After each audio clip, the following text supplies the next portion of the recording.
114 years on top of several life sentences is just a fraction of what we will go through. Forgiveness is something that I'm working towards and have already done.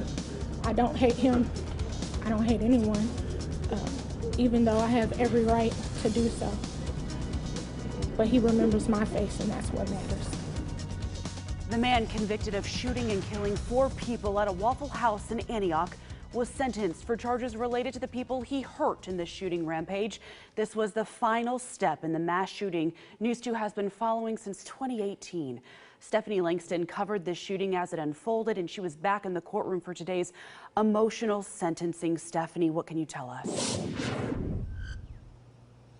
Well, Judge Fishburne said it best that what we saw and heard today was the epitome of strength and courage. I was left to die on a cold, checkered Waffle House floor. Testimony painting imagery of lifelong repercussions at the hands of a mass shooter from the families of Joe Perez Jr., Tareen Sanderlin, Aquila Da Silva, and D'Ebony Groves, as well as the survivors. Today, their day to directly address Travis Reinking. There are still bullet fragments in between my ribs, in my arm, and in my leg that you left behind. They had to use my back muscle to recreate my leg because you blew it off.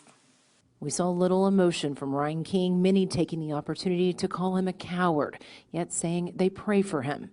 His parents, who sat in the front row, did not want to comment. The judge acknowledging Reinking has a severe mental illness, but that he knew what he was doing when he unloaded an AR-15 style rifle at the Antioch Waffle House.